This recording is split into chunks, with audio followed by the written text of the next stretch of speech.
ನಮ್ಮ ಶ್ರೀಮಠದಲ್ಲಿ ಅನಾದಿ ಸಂಪ್ರದಾಯ ಕಾಲದಿಂದ ಮಂತ್ರಾಕ್ಷತೆ ಕಲಿಸ್ತಕ್ಕಂಥ ಪದ್ಧತಿ ಅರಿಶಿಣ ಕುಂಕುಮ ಮಿಶ್ರಿತ ಮಾಡಿ ಅಕ್ಕಿಲಿಂದನೇ ಅಕ್ಷತ ಕಲಿಸ್ಬೇಕು. ಇದೇ ಥರ ಕಲಿಸಿ ರಾಘವೇಂದ್ರ ಸ್ವಾಮಿಗಳವರ ಫೋಟೋಕ್ಕೆ ಹಾಕಲಿ, ನಿಮ್ಮ ಮನೆ ದೇವರಿಗಾಗಲಿ ಇದನ್ನು ಏರಿಸ್ಬೋದು. ಯಾಕಂತಂದರೆ ನಮ್ಮ ಮಠದ ಒಂದು ಸಂಪ್ರದಾಯ ಇದು. ಅರಿಶಿನ ಪುಡಿ, ಸುಣ್ಣ, ನೀರು ಇದನ್ನು ಹಾಕಿ ನೀವು ಅಕ್ಷತ ಕಲಿಸಿಟ್ಕೊಂಡ್ರೆ ಅದು ಹವಳ ಅಂದರೆ ಹವಳದ ಕಲರ್ ಬರುತ್ತೆ, ಅದು ಶ್ರೇಷ್ಠ. ಅದಕ್ಕೋಸ್ಕರವಾಗಿ ಅದೇ ಥರ ಅಕ್ಷತ ಕಲಿಸಿ ಏರಿಸಬೇಕು. ತುಪ್ಪ ಕಳಿಸ್ತಾರೆ ಒಬ್ಬೊಬ್ರು, ಇಲ್ಲಾಂದ್ರೆ ಎಣ್ಣೆ ಮಿಶ್ರಣ ಮಾಡಿಬಿಟ್ಟು ಅಕ್ಷತೆನ ಮಾಡ್ತಾರೆ.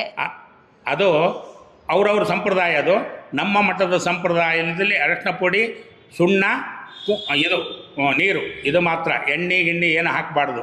ನಮ್ಮ ಸಂಪ್ರದಾಯ ನಾನು ಹೇಳ್ತಾ ಇದ್ದೀನಿ. ನೀವು ನಿಮ್ಮ ಸಂಪ್ರದಾಯ ಇದ್ದರೆ ಅದನ್ನು ಮಾಡ್ಕೊಂಡ್ರೂ ತಪ್ಪಿಲ್ಲ. ಆದರೆ ರಾಘವೇಂದ್ರ ಸ್ವಾಮಿಗಳವರಿಗೆ ಏರಿಸಬೇಕಾದ್ರೆ ನಮ್ಮ ಮಠದ ಸಂಪ್ರದಾಯದಂತ ನಾನೇನು ಹೇಳೀನಿ ಅದೇ ಥರ ಕಲಿಸಿ ಏರಿಸಬೇಕು. ಅಂದ್ರೆ ಇವಾಗ ರಾಘವೇಂದ್ರ ಸ್ವಾಮಿಗಳಿಗೆ ಇದೇ ಒಂದು ಇಷ್ಟ. ಹೌದೌದು, ಈ ರೀತಿಯಾಗಿ ಪದ್ಧತಿ ಮಾಡಿ, ಇದೇ ಪದ್ಧತಿ. ಸಂಪ್ರದಾಯ ಪದ್ಧತಿ ಅಂದರೆ ಸಂಪ್ರದಾಯ ಅಂದರೆ ಪದ್ಧತಿ, ಅದರಂತೆಯೇ ತಾವು ಕಲಿಸ್ಬೇಕು.